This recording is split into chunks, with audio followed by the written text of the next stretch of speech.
यानी कि सारे अफेयर्स तो मिल गए इस कमजोर कंट्री वाई को, लेकिन जो नाम है आज भी किसके नाम से शासन होगा, एक्स का जो सम्राट होगा वो वाई का सम्राट होगा। तो हमारे देश में मांग किसकी चल रही थी, इस डोमिनियन की, कि भाई सम्राट तुम रहते, हम अपने देश के नागरिकों के हित के लिए जिन चीजों की जरूरत है उन सब पर जो डिसीजन है वो हम ले पाए।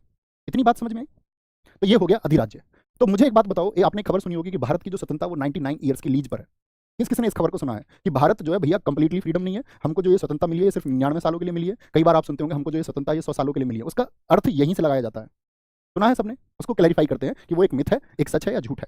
देखो यहां पर क्या हुआ, 15 अगस्त 1947 को हमको डोमिनियन बनाया गया था। आपसे कभी भी पूछे भारत को डोमिनियन कब बनाया गया था, 15 अगस्त 1947 को। ये डोमिनियन बनाया गया था या हम आजाद हुए थे, नहीं डोमिनियन बनाया गया था। और 15 अगस्त 1947 को हमारे पीएम कौन बने थे, किसने यहाँ पर ओथ यानी कि शपथ ली थी, तो आप बोलेंगे भैया पंडित नेहरू थे। और पंडित नेहरू जी का जो ओथ हुआ था अर्थात शपथ हुआ था, वो शपथ उन्होंने भारतीय संविधान की शपथ ली थी, यस और नो। जो उन्होंने यहाँ पर ओथ लिया, यानी जैसे कोई भी आपका आप जानते होंगे शपथ ग्रहण समारोह होता है, तो संविधान की शपथ यहाँ पर, भैया यहाँ पर तो संविधान ही नहीं है। भारत का संविधान क्या 15 अगस्त 1947 को था, यस और नो। थोड़ा सोचना है। आप कहोगे नहीं भैया भारत का संविधान तो 26 नवंबर 1949 को बनकर तैयार हुआ, सारे लोग जानते हैं इस बात को, है ना। और बाद में वो लागू हुआ था 26 जनवरी 1950 को। यानी भारत के संविधान की तो शपथ उन्होंने ली नहीं। तो फिर शपथ किसकी उन्होंने ली थी, तो यहां पर उन्होंने जो शपथ ली थी वो ली थी ब्रिटिश क्राउन की।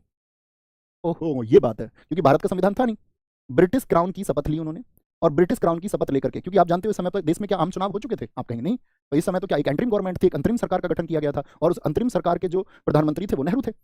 तो नेहरू जी ने जो शपथ ली वो ब्रिटिश क्राउन की शपथ ली, इस बात को मेंशन करके रखना, ठीक है, इस नाम से, ब्रिटिश क्राउन के नाम से। और 15 अगस्त 1947 से लेकर के आप सब लोगों को याद रखना है हम डोमिनियन कब तक रहे थे, तो हम डोमिनियन रहे थे 26 जनवरी 1950 तक। यानी 25 जनवरी कहें तो ज्यादा ठीक है, क्योंकि इस दिन हमारा संविधान लागू हो गया था और संविधान बनने तक हम डोमिनियन रहे थे। यानी हमने अपने देश के सारे फैसले लिए, लेकिन जो ब्रिटिश सरकार का सम्राट होता था वो कहां पर, हमारे देश का सम्राट भी होता था इस पीरियड में, जब तक हमारा संविधान नहीं बना था, जब तक हमारा संविधान नहीं बना था। ओके, छोटी सी बात समझ में आई। तो अब चौथा आपको बिंदु समझ में आएगा। फोर्थ पॉइंट हमें लिखना है आपका संप्रभु राज्य।